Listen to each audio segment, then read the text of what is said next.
The following is a presentation of TFNN.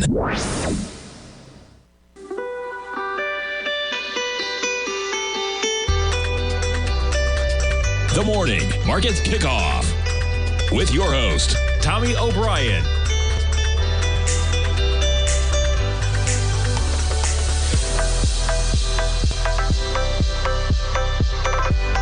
Now, Tommy O'Brien.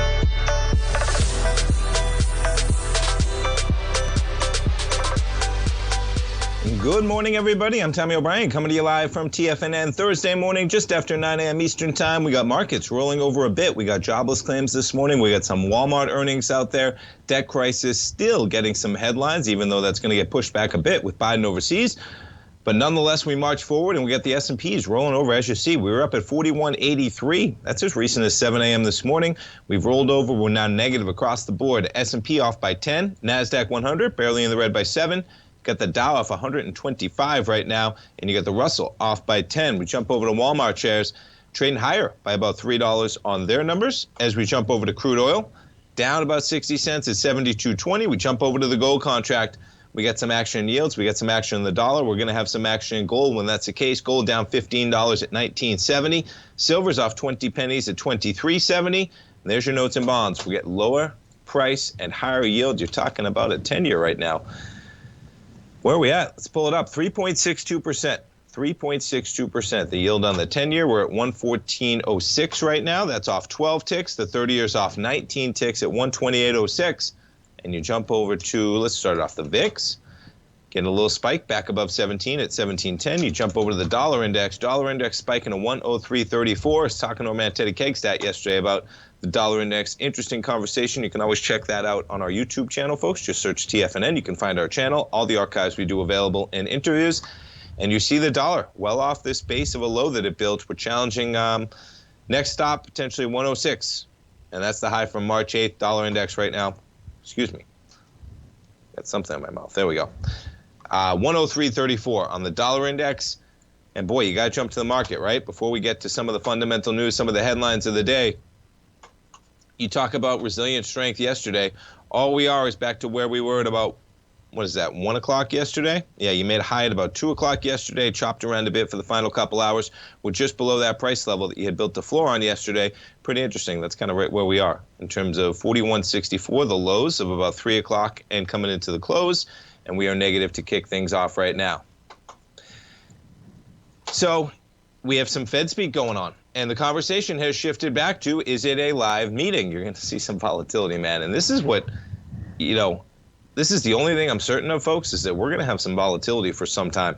And that's because there's so much up in the air in terms of where we go.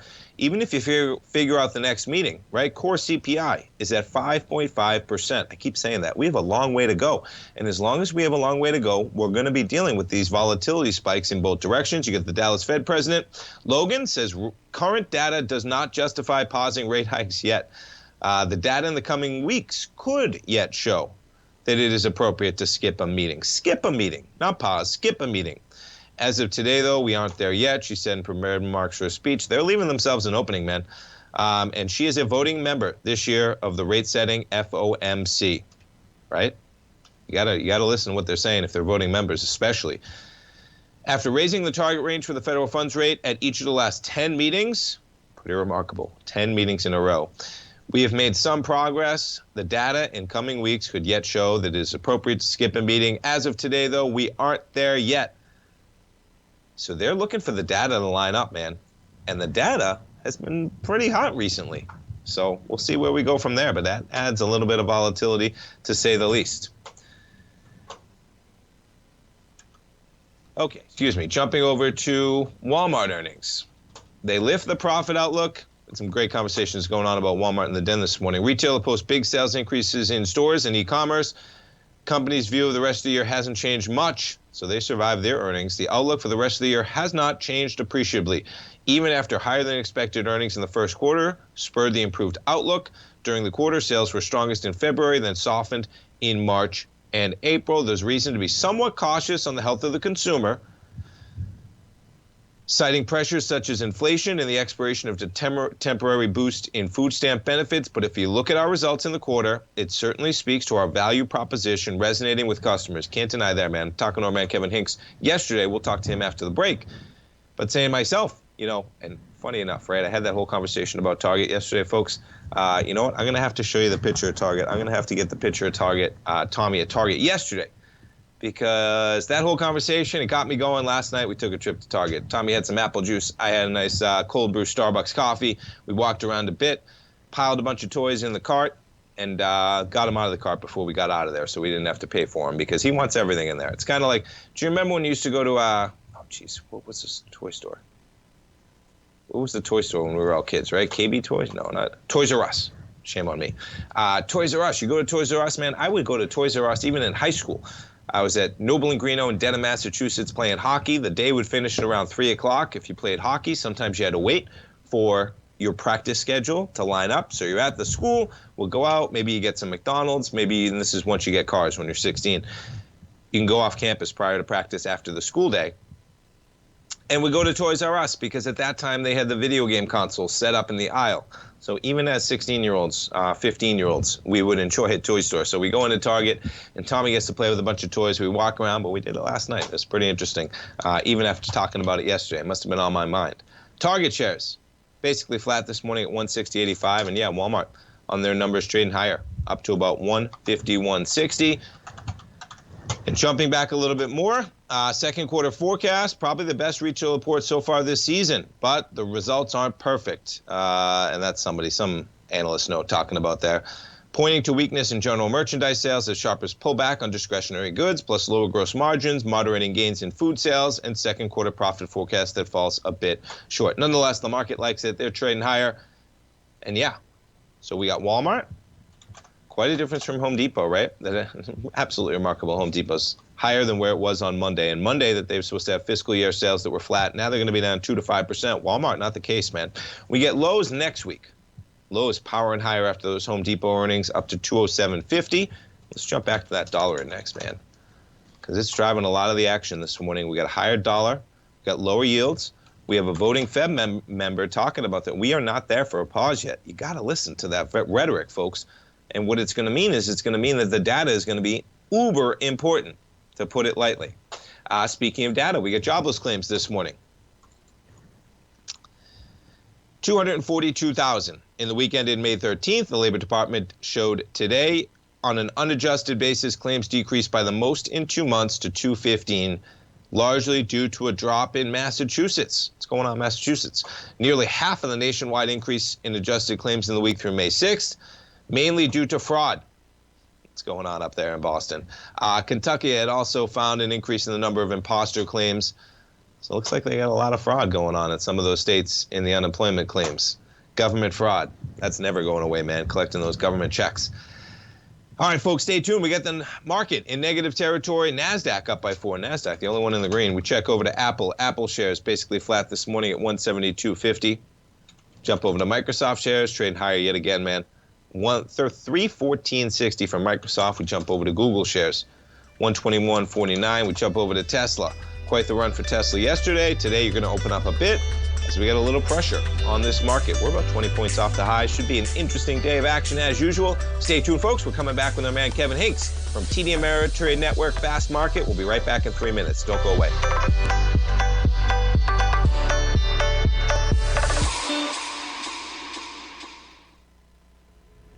If you're looking for potential trading setups in the stock market, then Rocket Equities and Options Report is a newsletter you should try. Tommy O'Brien delivers options and equity trades when the markets present them, using a combination of fundamentals and technicals.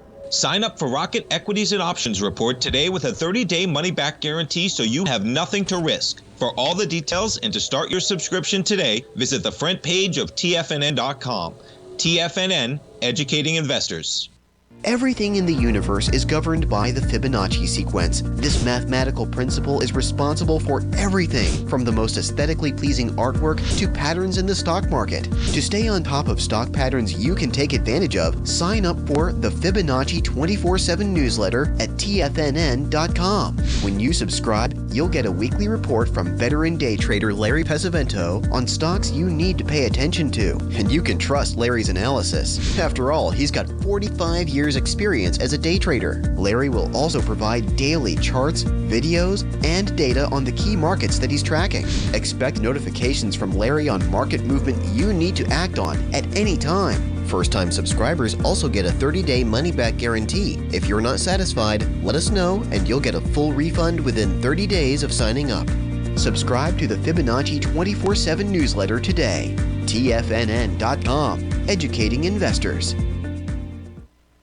Steve Rhodes started his trading career as a student almost 20 years ago, and the student has now become the master. Steve won the prestigious Timer of the Year award in 2018 and barely missed that mark again in 2019, finishing at number 2 for the year. An amazing accomplishment. Steve Rhodes is committed to sharing his techniques and knowledge with anyone who wants to learn, and he shares his vast amount of trading knowledge every day in his Mastering Probability newsletter. Steve's award-winning newsletter, Mastering Probability, is delivered every trading day with updates throughout the afternoon. Sign up for Steve's market newsletter, Mastering Probability, and you'll receive access to 7 of Steve's educational webinars absolutely free. At TFNN, all our newsletters come with a 30-day money-back guarantee, so you have absolutely nothing to worry about. Visit TFNN.com and try Mastering Probability 30 days risk-free today. TFNN, educating investors.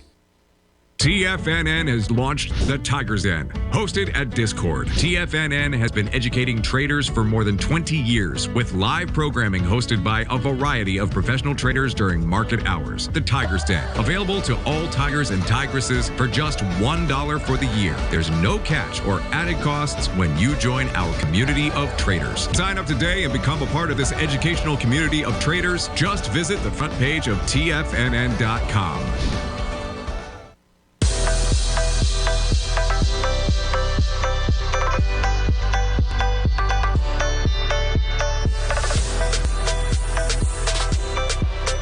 Welcome back, folks. We get the S&P negative by 3 points right now, trading at 41.68. NASDAQ 100 barely in the positive by 12. Let's jump over to our man, Kevin Hincks, every trading day, folks, right here, 12 noon Eastern time. Fast Market from the TD Ameritrade Network with your host, Kevin Hincks, Tom White. And let's just jump into it, Kevin. We got a wild market yesterday. Talk about higher prices. We got some more Fed speak today going on. Good morning, Mr. Hincks. Good morning, Tommy O'Brien. Yeah, Lori Logan, the Dallas Fed president, making some headlines early this morning, speaking in San Antonio, saying the current data does not justify pausing rate hikes. And so that's got the market's attention so far this morning, Tommy. The markets were all green. Now they're drifting down into the red here. The Dow down about 84, 85, 86 points, but she said, in all reality, there's more data that can come out that could cause them to pause going into a June meeting, but the data isn't there yet. And, Tommy, you and I have been talking about this for a couple of weeks now, how the inflation data has paused. And in the wages component, in payrolls, it's gone back up. So, you know, all this talk about fighting inflation, at best, you can say inflation has plateaued and you know, stopped around these levels. Is it going lower? Yet to be seen, Tommy. I'm glad you went right there, man, because I was going to go right there as well. And pretty interesting comments, to say the least. You got a voting member of the FOMC, and I found it especially interesting that she threw in there as well in the prepared remarks. So these are prepared remarks. They're just off the cuff. This is a planned remark. The data in the coming weeks could yet show that it's appropriate to skip a meeting. As of today, though, we aren't there yet. So talk about not even getting paused, right? Not even there to skip a meeting, let alone, of course, coming back the meeting after that or where we go. And yeah, I keep telling myself, Kevin, like we've talked about, what is core CPI at? 5.5%, I think, something like that. We got a long way to go, man. And as traders, it's pretty cool because we're just getting such volatility, man. Yesterday to the upside, today we just traded down 23 points coming into the last couple hours, and we're catching a little bit of a bid from there. What do you think of the Walmart action, Kevin? Decent numbers. They're a little bit higher this morning on their numbers as they seem to withstand what's going on, and they talk about a pretty resilient consumer right now. Yeah, mostly better numbers. This is a really solid report, especially in this quarter's earnings per share, 147 versus 132. Revenues, $152.3 billion. They were expecting 148.9, so really good numbers there. But they did second quarter estimates, $1.63 to $1.68 was a bit below analysts that were looking for $1.61. So that was the only thing that came in soft. They did raise full year profit outlook from 610 to 620, from 590 to 605. So pretty solid report here out of Walmart, and it's got it at bare minimum. It's holding the levels that it's had during the week. Right now, it's up right around $2. So good, solid numbers. Still not as high as it was the end of last week, Tommy, but good, solid numbers out of Walmart. And U.S. inventories at Walmart. Remember, Target was down 16%, Walmart down 9%. So good work there. And back to the Fed for a moment, Kevin. I appreciate the wrap up with all the great numbers for Walmart. Does the data become uber important? Not to use it, but is this something that we're going to look for, that jobs number from the month of May and the CPI number, the inflation numbers, some of the retail sales numbers, the wage numbers within the non-farm payrolls? Is that going to be something that the market really could have a rip-roaring either rally or acceleration if it seems like that the next Fed meeting might be riding on only like a few data points that we get in between the next meeting, which I think is like less than a month away, just less than a month away? Tommy, we break down the data on a daily basis down to the minutia, right? We really go granular when we look at the data. But from a bigger perspective, for some of your viewers that may be looking at not hourly or like we do, think about this. In the last week or so, 5-6 trading days, the dollar's going from 101 to 103. The 10-year yield's gone from 3.3 to over 3.6%.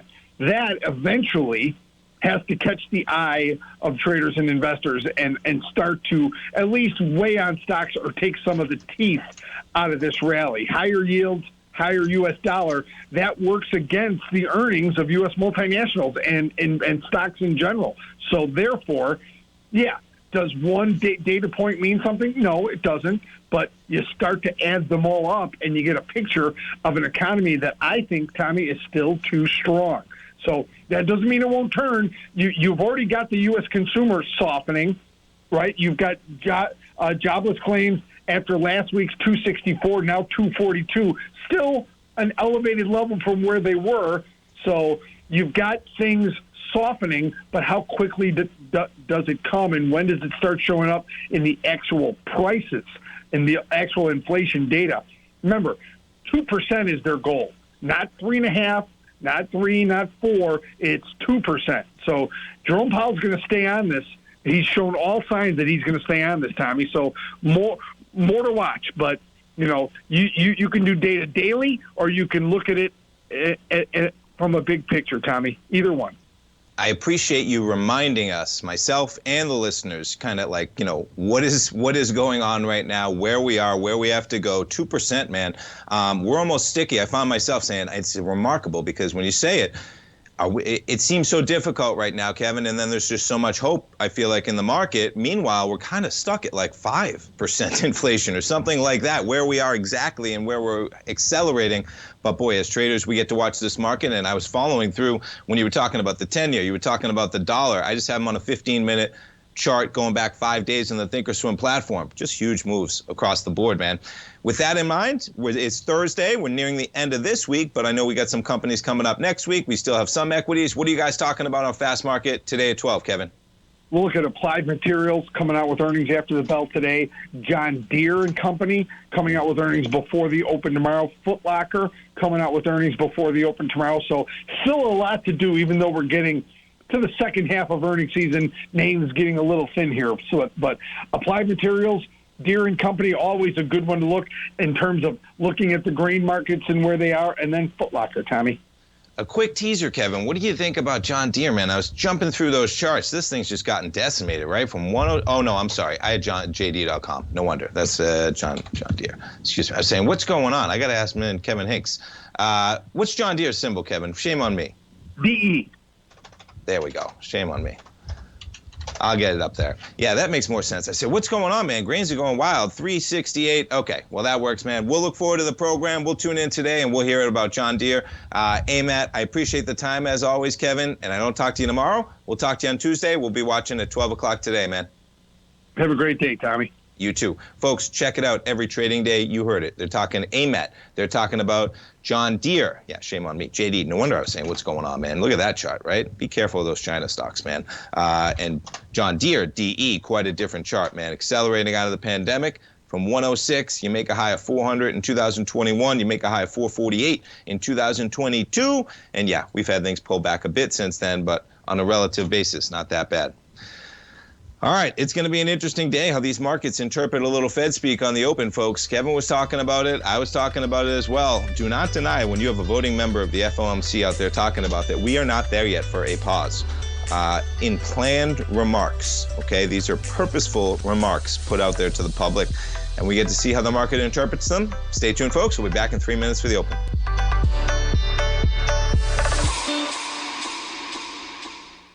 Building wealth trading in the stock market seems impossible to most people. They think it's too volatile and risky. Most people aren't going to take the time to educate themselves on how to do it right. But you're not most people, are you? At TFNN, you'll get the guidance you need to refine your strategies and techniques to invest like a pro. Because you'll be a pro. All TFNN subscriptions, books, software, and courses are available at TFNN.com. And I'm even going to tell you how to get them for less. Use TFNN's Tiger Dollars and you'll get up to a 20% bonus on your purchase. And once you apply them to your account, Tiger Dollars are automatically used for all future or recurring charges. Tiger Dollars also never expire, are fully transferable, and are a great way to add savings to your newsletters or services. Become the investor you were born to be at TFNN.com. TFNN, educating investors. TFNN has just launched their new trading room, the Tiger's Den. Hosted at Discord, TFNN has been educating traders for more than 20 years with live programming hosted by a variety of professional traders during market hours. And now they are expanding their reach with the Tiger's Den. Available to all tigers and tigresses for just $1 for the year. There's no catch or added costs when you join our community of traders. In the Tiger's Den, you can look over the shoulders of Tom O'Brien and the other TFNN hosts while they analyze charts during their live Tiger TV programs, and join an interactive trading community with hundreds of members exchanging ideas. Interact with other tigers and tigresses as they share trading ideas, news analysis, and discuss the market action all trading day, even at night and on the weekends. The Tiger's Den at Discord is accessible on mobile or tablets as well, so it's always at your reach. To sign up today and become a part of this educational community of traders, just visit the front page of TFNN.com.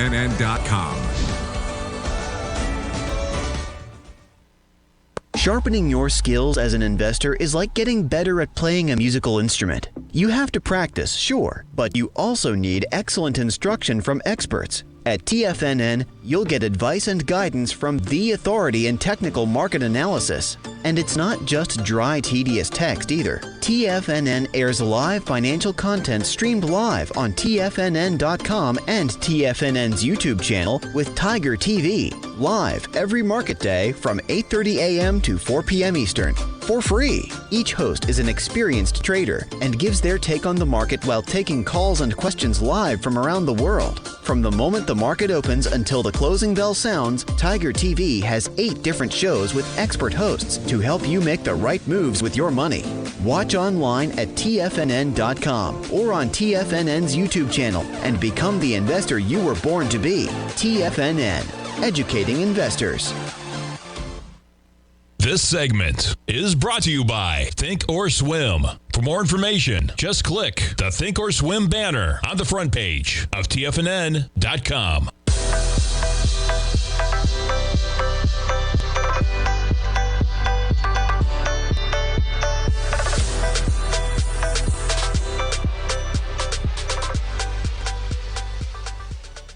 Welcome back, folks. We have the S&Ps right now, negative by 4 points, trading at 41.67. You get the NASDAQ 100 popping higher, up by about 20. The Dow off by 77 points right now, and the Russell off by 9. We jump back to the dollar index quickly.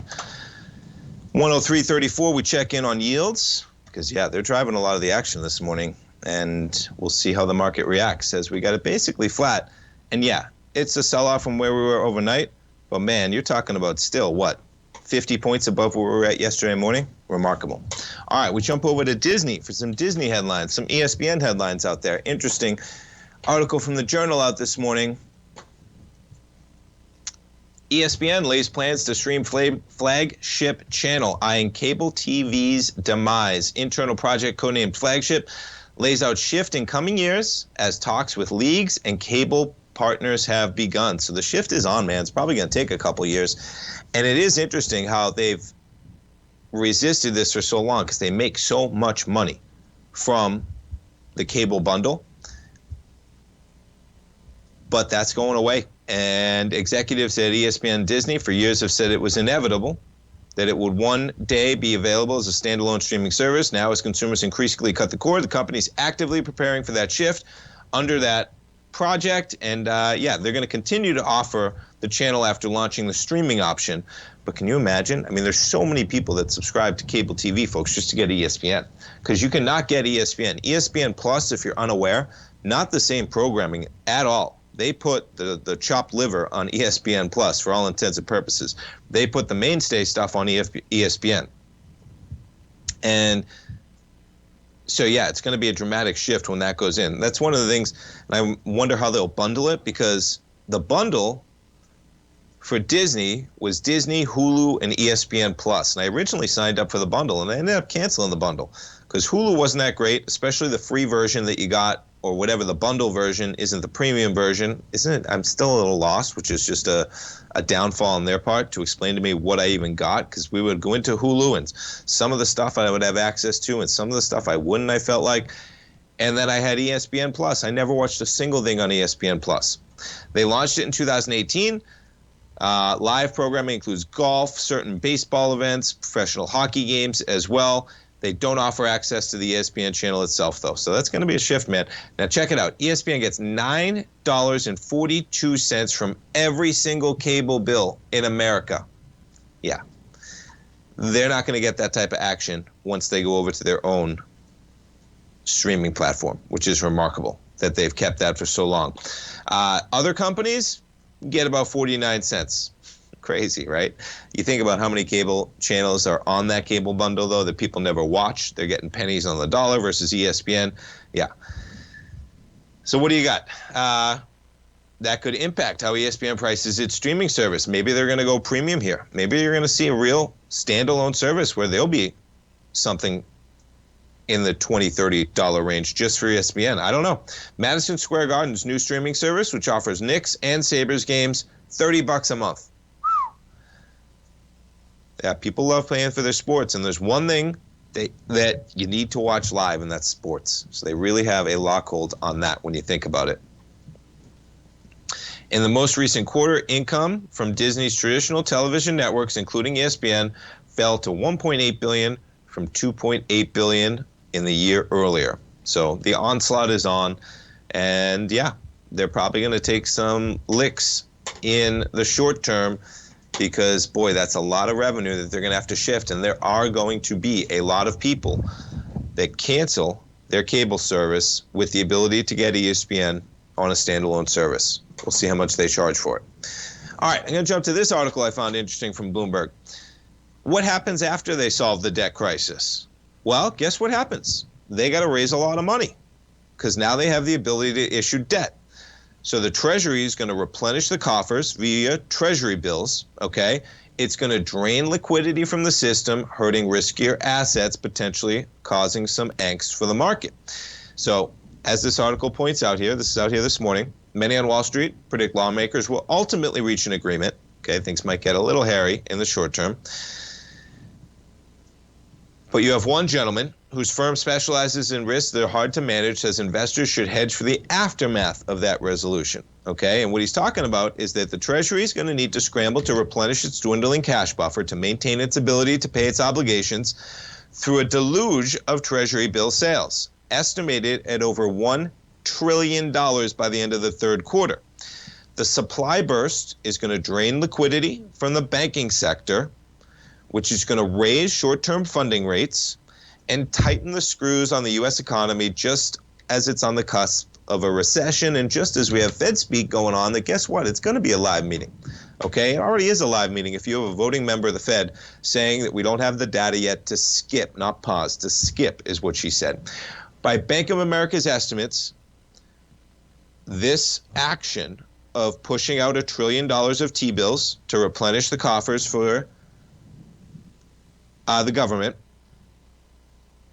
Bank of America estimates it would have the same economic impact as a quarter-point interest rate hike, right? So you're going to have higher borrowing costs in the wake of the Federal Reserve's most aggressive tightening cycle. Anyway, I thought it was interesting, and it makes a lot of sense, right? Because what's going to happen? They're going to have to go to the public. They're going to flood the market with Treasury bills, okay? And that supply burst is going to drain liquidity from the banking sector and raise short-term rates, which is going to put more stress on the economy. Keeps adding up, I feel like. I mean, this market's resilient. Yeah, how about that NASDAQ, right? Let's see what's moving this action, man. Apple, always. Look at that pop, man. Apple, every time Apple moves a dollar, folks, remember that they just added $16 billion in market cap. Are they still at 16? Let's see where they're at with all their... Where are we going? Yes, fundamentals. How many shares outstanding with all their buybacks? They're at 15.7. They used to be at 16 million. Now you only got 15.7, but pretty close. 16 billion shares outstanding. They're up by about $1 from where they were pre-market. Microsoft is flat. They trade lower on the open. Google shares are basically flat right now. We jump over to Meta. Meta catches a pop, so that's a nice segue to the next article we're going to talk about here, which is... Oh, come on, where are we? Well, I'll find it this way. Here we go. If you're living in Montana, no more TikTok for you. TikTok banned in the first U.S. state, bringing a legal test to Montana. Google and Apple App Store face the biggest compliance questions. Right? How's this going to happen? Are they going to have to have stores for every single state now? Legal challenges would narrow the option for federal TikTok ban. Not surprising, folks. Okay, I'll spit it out. I give a lot of my information over to Apple, right? You forgo a lot of privacy that you do have by using services like Apple, by using services like Gmail, Google. Imagine what Google knows about me just because of the emails that I've used in Gmail, which is my personal email, let alone the one that I have at TFNN, right? Imagine the data and the privacy that they know from personal emails I've spent. Well, I give that information to Google as a function of what I see as a betterment of my life, because you got to on technology, man. You know, you could live in a house with no electricity, no internet, and be away from that, but that's not what I want to do. But I don't have TikTok because I don't trust them, and I don't blame these states either. We're going to finish this conversation when we get back, folks. Stay tuned. You might think that if you want to be successful at trading in the stock market, you're going to need a crystal ball. After all, it's impossible to predict the future, right? Like any endeavor in life, before you decide it's impossible, get some advice from the experts. You might find that it's not so impossible after all. For daily market overviews that give you direction on the key indices, selective stocks, and commodities, subscribe to the Opening Call newsletter at TFNN.com. The Opening Call newsletter is written by Basil Chapman, creator of the trading methodology known as the Chapman Wave.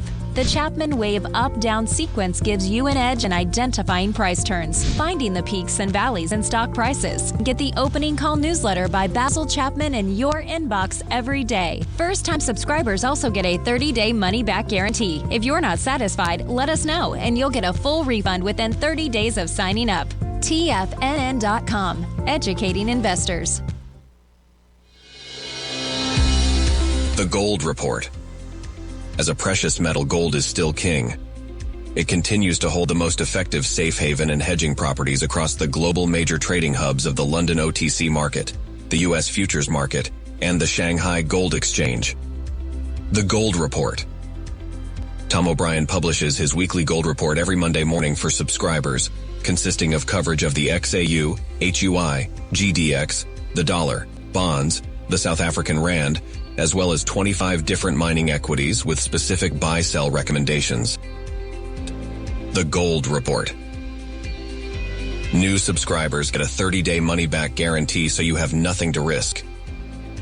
Subscribe to Tom O'Brien's Gold Report newsletter now at TFNN.com.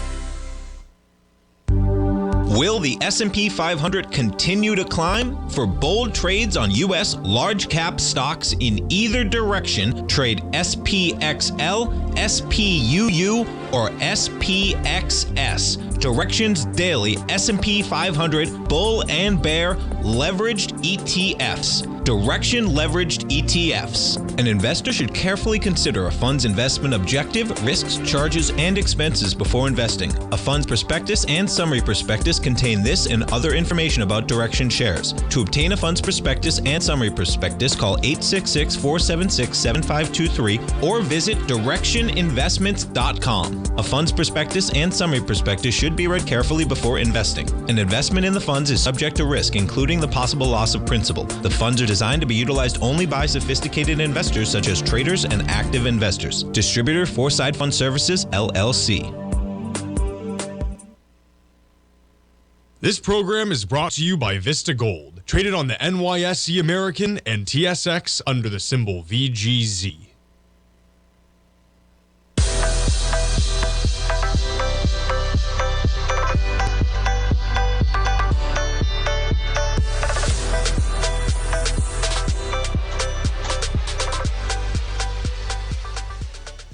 Welcome back, folks. We have markets drifting a little higher. S&P flat to the tick right now. You got Meta shares spiking higher. Yeah, I imagine this is going to continue to press forward, folks, because I'm all about freedom. I'm all about the internet being free. I'm all about all of that stuff. But when you're talking about the Chinese government, any Chinese company is basically the Chinese government. That's my perception of things, but I'm pretty sure it's pretty close to reality. And so why would you want to be giving them all your data? And then you think about the societal risks of China having all of our data from a social media app. Now, the other way you can go on this is that your information's already out there, and China can probably get that information anyway by hacking companies like Facebook, Google, Microsoft, Apple, NVIDIA, whatever it is, right? So there's always that risk. And it's a fine line when you start doing it in this way.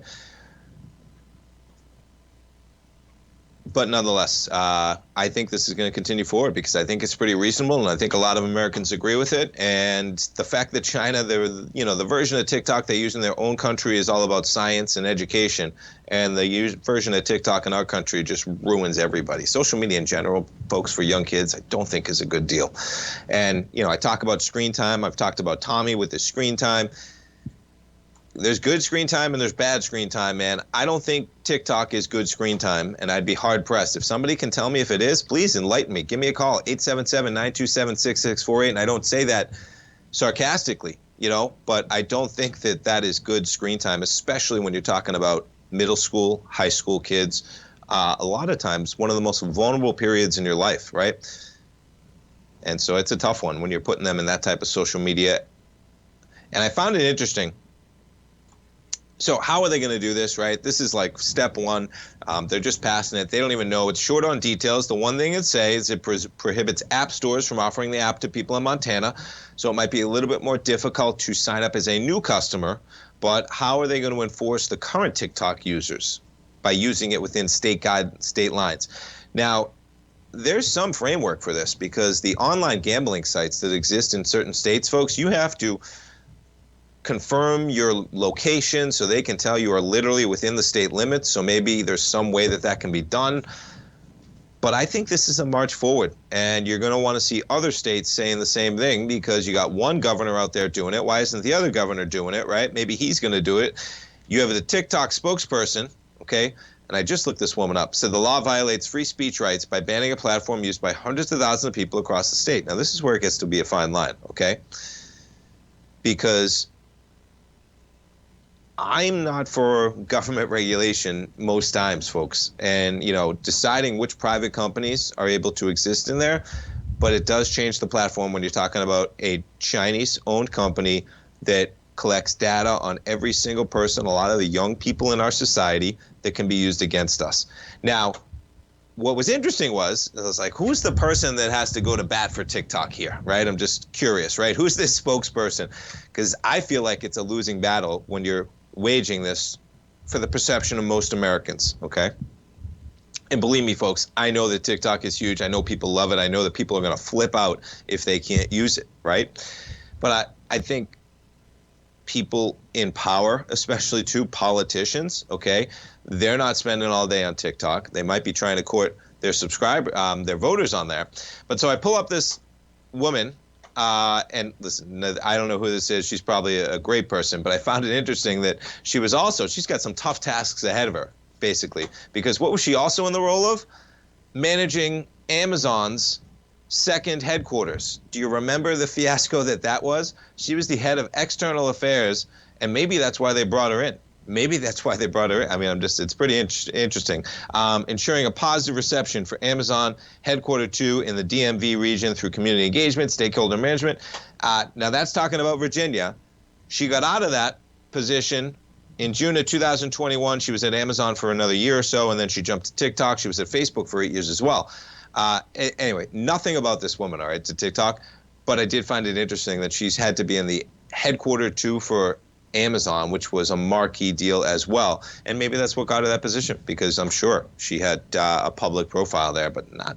Listen, if you're in PR, right, I guess the best PR people are going to be the ones that you hire for the hardest jobs.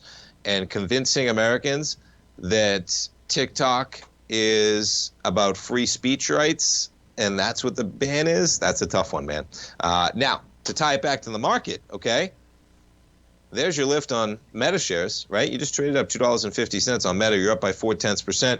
You do have tech stocks trading higher overall, so probably just to do with that. But I imagine they're going to pick up some steam, man, because Montana's not going to be the only state, and this is not a partisan deal, okay? Both sides of the aisle know that there's a problem with China. Both sides of the aisle know that trusting your data to Chinese companies, you talk about it. All right, let's jump around to some of those streamers. I talked about Disney, a little bit higher on that news that they are potentially thinking about spinning ESPN off at some point, up by 0.6%. Warner Brothers Discovery, let's take a little bit of a longer term look at this chart. Always interested in this one, man, because they got a good thing going on. Yeah, keep this one on your radar, folks. Longer term, Warner Brothers Discovery. It's only one HBO, man. It's been around for my entire life, basically. There's only one HBO. It's not going away. And when they come out with that, what is it going to be? The HBO Plus, HBO Max Plus. They're going to combine TLC. They're going to combine the Hallmark Channel or stuff like that. It's going to be a good combo, man. They can serve a lot of households. And as I said, there's only one HBO. That alone, the way they keep delivering, just called Max. Yeah, that's going to be a competitor, man. Because for my household alone, it serves a lot of facets of the household. And you know what else they have there, just to harp on, is that they have Sesame Street. Okay, and they have some other YouTube creators. So I've talked about this before. You'd think Disney has a monopoly, and there's only one Disney, okay? So long-term, I like Disney too, but they don't have a monopoly when it's so interesting. I've talked to my dad before that you got small companies, okay, that buy out YouTube creators for children especially, and meanwhile, they're the ones providing Coco Melon on Netflix, which is a huge program. They're the ones providing Blippi on, I think it might be HBO. Blippi's on there. And so they're an immediate competitor with just a few programs. But Warner Brothers, yeah, they have Sesame Street. They have a few others. They got kids in there as well. So you serve HBO. You serve the kids with Sesame Street. You got a little learning channel and the Hallmark Channel, maybe for the females. That demographic is how that skews. And you control, and you got something for everybody. So they'll be a player as well. And then we get to Netflix, of course. Netflix shares rocking today. There you go, man. Up to $3.59. What is going on Netflix? Netflix says it's nearly 5 million monthly active users on its ad-supported tier. There you go. Yeah, I was listening to an analyst out on Bloomberg earlier this morning talking about Netflix longer term. They're making a really good case, man. Longer term for this equity. It's been quite a fall from grace from 700 down to a low of under 200. We're back to 350. And you see, we're kind of bumping right up against that 382 right now of 373 on Netflix. Market down by 4 points. Stay tuned, folks. We got one more segment. We get the S&Ps negative by 4. NASDAQ 100 positive by 52. Dow off by 100. Russell off by 10. One more segment, folks. Stay tuned. I'll be right back.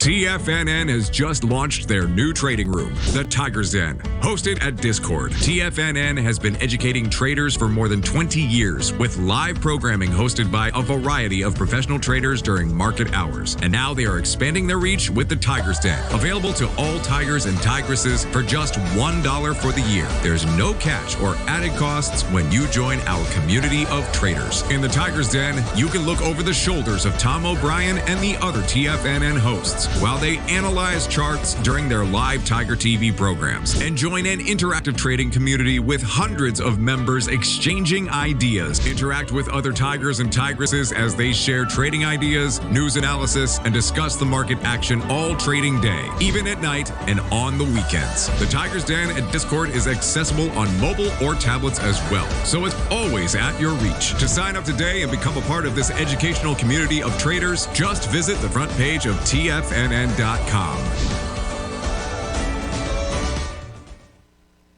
You might think that if you want to be successful at trading in the stock market, you're going to need a crystal ball. After all, it's impossible to predict the future, right? Like any endeavor in life, before you decide it's impossible, get some advice from the experts. You might find that it's not so impossible after all. For daily market overviews that give you direction on the key indices, selective stocks, and commodities, subscribe to the Opening Call newsletter at TFNN.com. The Opening Call newsletter is written by Basil Chapman, creator of the trading methodology known as the Chapman Wave. The Chapman Wave up-down sequence gives you an edge in identifying price turns, finding the peaks and valleys in stock prices. Get the Opening Call newsletter by Basil Chapman in your inbox every day. First-time subscribers also get a 30-day money-back guarantee. If you're not satisfied, let us know, and you'll get a full refund within 30 days of signing up. TFNN.com, educating investors.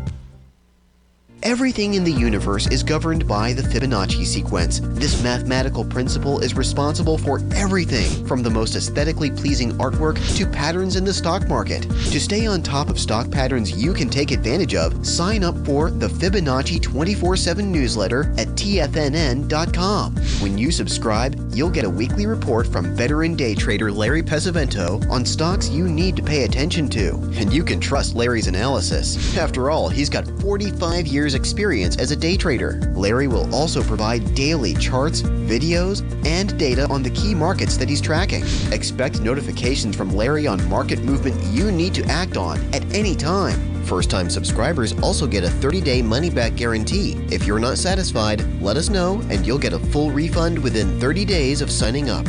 Subscribe to the Fibonacci 24/7 newsletter today. TFNN.com, educating investors. This segment is brought to you by Thinkorswim. For more information, just click the Thinkorswim banner on the front page of TFNN.com.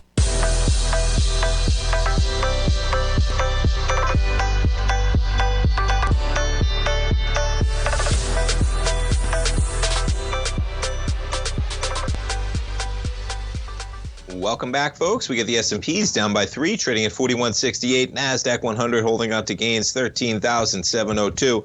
Yeah, as we mentioned, you got Netflix rocking higher, up by 6% this morning. Apple shares give back the gains, actually, only up by about 1/10%. We check in on Walmart. They're up by about 0.2%. They're up by 2%, but they give up some of the gains, almost $2 of gains, as we get the market negative by 3 points. And yeah, back to a little bit of Fed focus, man, because this may be the focus for today. Traders lift the June Fed hike bets to 40%. 40%. So we're talking about a 60-40, man. If that's not live, what is? Does it have to be 50-50 to be live? It is a live meeting. And how quickly it becomes a live meeting after the consensus being that basically it's probably going to be a pause. We talked about Dallas Fed President Logan, that she does not see the case. And what's great here is that they add pause. She used the word skip. Like that they just skip a meeting, not pause, that they just skip one and see where they're at. She's not even willing to go there. Okay, I guess that's what any Fed president might call it, to deflect. But nonetheless, you have that risk going up, and we back up the article to here. And yeah, as I reiterated at the beginning of the program, folks, but if you didn't hear it, this was her quote, okay, in prepared remarks for a speech she's making in San Antonio. The data in the coming weeks could yet show that it is appropriate to skip a meeting. As of today, though, we are not there yet. And she is a voting member of the FOMC, and that next meeting is June 13th and 14th. It's going to be coming at you fast and furious. And as our man Kevin Hincks was saying when we were talking to him earlier in the program, eventually this market's going to pay attention, man. You can say that as long as you want. Maybe it won't. Maybe it takes a little bit longer than you can withstand. But nonetheless, we got the dollar continuing higher, up by 555 ticks at 103.437 right now. And we finish it up with the 10-year as we're pushing lows. So we got the 10-year above 3.6%. We have the dollar spiking higher. We have the S&Ps barely off the recent highs for all intents and purposes. And we have a voting member of the Fed saying we're not there yet to even think of skipping a meeting. So we'll see where that data goes. Thanks so much for tuning in, folks. We got a man, Jacob Shoup. He's filling in for Basil next hour live. Stay tuned, folks. He's coming up. Steve Rhodes at 11. Fast Market at 12. Larry at 1. My dad, Tom O'Brien.